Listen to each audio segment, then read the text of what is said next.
قوم لوط ایک ایسی قوم جن میں شیطان نے ایک ایسی برائی پیدا کر دی تھی جو اس سے پہلے اس دنیا میں کبھی کسی قوم میں پیدا نہیں ہوئی، ایک ایسی بدکاری جو تاریخ میں اس سے پہلے کبھی دیکھنے یا سننے کو نہیں ملی۔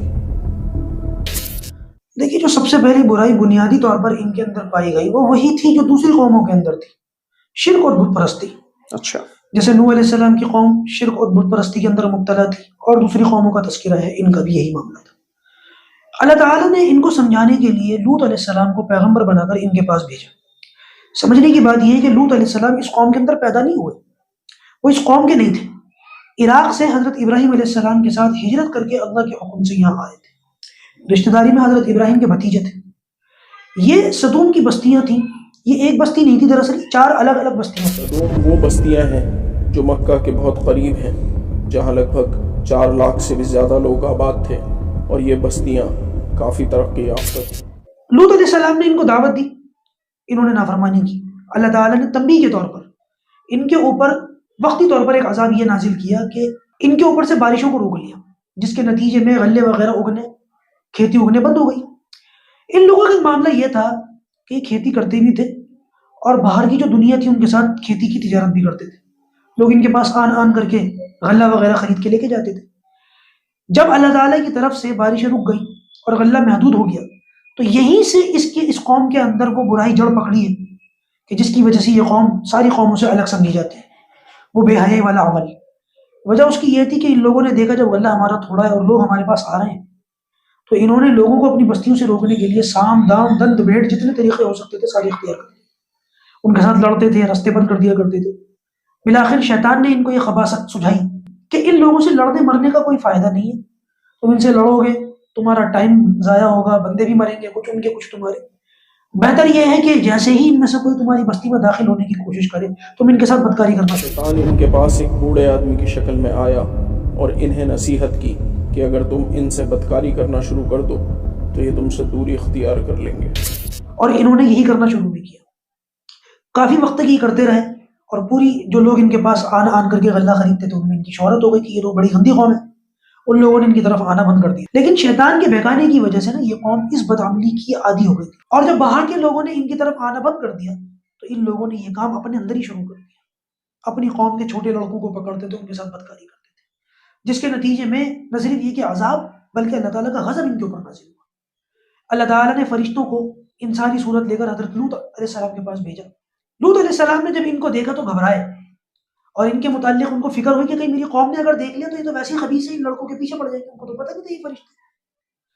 لہٰذا وہ اپنے مہمانوں کو اپنے گھر تک لے جاتے ہوئے بار بار اس بات کی کوشش کرتے تھے کہ یہ مہمان یہیں سے لوٹ جائے، اور بار بار ان کو کہتے تھے کہ یہ لوگ ٹھیک نہیں، میری قوم ٹھیک نہیں، یہ بے حیا لوگ ہیں، یہ بے حیا لوگ ہیں، یہ بد کردار لوگ ہیں۔ بالآخر پھر فرشتوں نے اس بات کو واضح کیا کہ اللہ تعالیٰ کی طرف سے ہمیں حکم ہے کہ ان لوگوں کو ہم عذاب دیں، اور جس قوم کے اوپر ہم عذاب لے کر کے آئے ہیں جب تک اس کی قوم کے نبی اس قوم کے بارے میں ان کی بدکرداری کی گواہی نہ دیتے 3 مرتبہ، تب تک ان کے اوپر عذاب مسلط نہیں ہوگا۔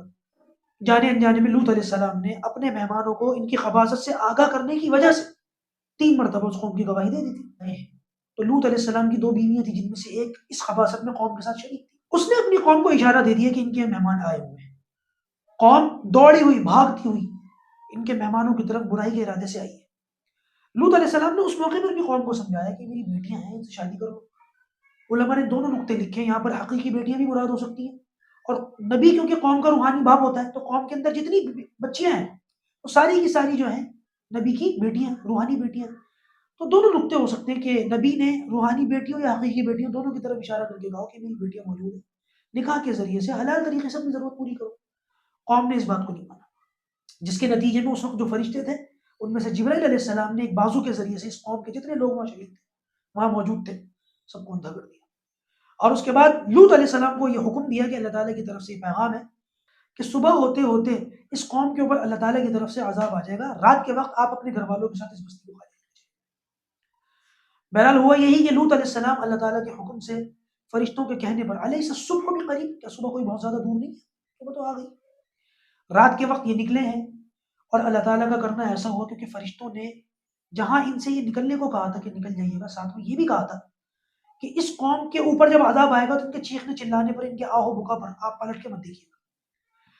لوط علیہ السلام پیغمبر جب اپنے گھر والوں کو لے کر کے وہاں سے جا رہے تھے اور عذاب آنا شروع ہوا ہے تو ان کی جو بیوی تھی وہ بد کردار بیوی، اس نے قوم کی آہ بکا سن کر پلٹ کر دیکھا اور کہا آہ میری قوم۔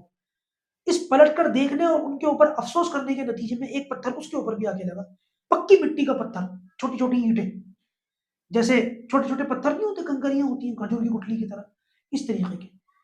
علماء نے لکھا کہ اس قوم کے اوپر ایک کے بعد ایک 5 عذاب آئے ہیں، یعنی کہ ان کی بستیوں کو اوپر لے جا کر کے پلٹ دیا گیا، اتنا اوپر لے جا کے پلٹا گیا کہ آسمان کے فرشتوں نے ان کے کتوں کی آوازیں تک سنی ہیں بھونکنے۔ دوسرا عذاب یہ آیا کہ ان کے اوپر پتھروں کی بارش ہوئی۔ ایک عذاب کا میں ذکر کر چکا ہوں کہ جبرائیل علیہ السلام نے ان کے بہت سارے لوگوں کو اندھا کر دیا تھا۔ اس کے علاوہ فرشتے کی چیخ، زلزلہ، یہ 4-5 عذاب ایک کے بعد۔ ان بدبختوں نے وہ کام کر کے دکھایا کہ اللہ تعالیٰ کا غضب ان کے اوپر نازل ہوا اور ایک کے بعد ایک 5 عذاب ان کے اوپر آئے، اور قرآن کے اندر اللہ تعالیٰ نے عبرت کے طور پر ان کا واقعی ذکر فرمایا۔ اللہ تعالیٰ ان سب سے ہماری حفاظت فرمائے۔ اللہ تبارک و تعالیٰ اس بد کرداری سے ہمارے نوجوان نسلوں کی حفاظت